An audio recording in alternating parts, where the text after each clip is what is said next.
दोस्तों दुनिया को या सक्सेस को ये बिल्कुल भी फ़र्क नहीं पड़ता है कि आप कितना ज़्यादा हार्डवर्क कर रहे हैं, बल्कि ये फ़र्क पड़ता है कि आपका रिजल्ट किस तरीके से डिफाइन करता है। दोस्तों आप कितने भी काम कर रहे उससे किसी को कोई फ़र्क नहीं पड़ता। आपका जो रिजल्ट है वही आपके काम को दर्शाता है। आप चाहे 1 घंटे काम करें या आप चाहे 100 घंटे काम करें, आपका जो काम का इफेक्टिवनेस है, जो आप काम प्रभावी कर रहे हैं, कितना प्रभाव का काम कर रहे हैं, वही आपके काम को दिखाता है। आप किसी काम को 1 घंटे करके भी उसे इतना इफेक्टिव बना सकते हैं जितना बाकी लोग नहीं बना सकते, और वहीं आप उसी काम को 1000 घंटे करके भी उसे उतना इफेक्टिव ना बना पाए तो वो किसी काम का नहीं है। दोस्तों सक्सेस को इस बात से फ़र्क ही नहीं पड़ता है कि आप स्मार्ट वर्क कर रहे हैं, हार्ड वर्क कर रहे हैं, आप दूसरों से काम करवा रहे हैं, या आप ऑटोमेशन के जरिए ऑटोमेटिकली काम करवा रहे हैं, या आप चाहे आराम कर रहे हैं। उससे सिर्फ इस बात से फ़र्क पड़ता है कि आप किस तरीके से काम करवा रहे हैं। दोस्तों काम उस तरीके से होना चाहिए जिस तरीके से वो सिस्टमेटिकली काम कर रहे हैं, और अगर आप सिस्टमेटिकली काम कर रहे हैं या उन सारे फैक्टर्स को लेकर के चल रहे हैं जो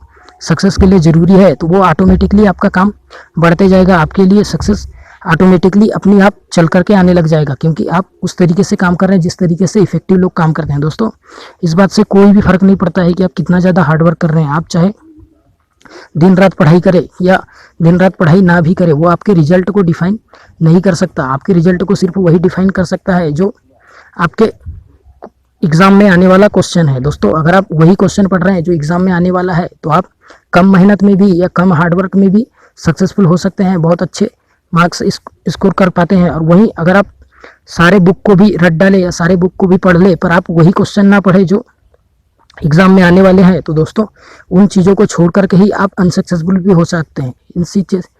इन चीज़ों से कोई फ़र्क नहीं पड़ता कि आपने पूरा बुक पढ़ लिया या आपने सिर्फ कम प्रश्न ही पढ़े। दोस्तों इस बात से फ़र्क पड़ेगा कि आपके एग्ज़ाम में कौन से प्रश्न आए, आपने किस तरीके से लिखा और किस तरीके से आपने उन आंसर को प्रेजेंट किया। दोस्तों इसी तरीके से आपका सक्सेस भी इसी तरीके से डिफाइन करता है। आप बहुत ज़्यादा मेहनत भी कर ले तो भी गारंटी नहीं है कि आप सक्सेसफुल हो जाएंगे, और वहीं अगर आप बिल्कुल भी मेहनत ना करें या आप कोई भी काम ही ना करें, आप सिर्फ दूसरों से काम करवाए, आप खुद कोई काम ना करें, आप सिर्फ कोई सिस्टम बना ले, प्रोसेस बना ले, तो वो भी आपके सक्सेस को दिला सकती है। इससे कोई भी फ़र्क नहीं पड़ता कि आप मेहनत कर रहे हैं या नहीं कर रहे हैं। सक्सेस को सिर्फ वही चाहिए जो बाकी अमीर लोग देते हैं। धन्यवाद।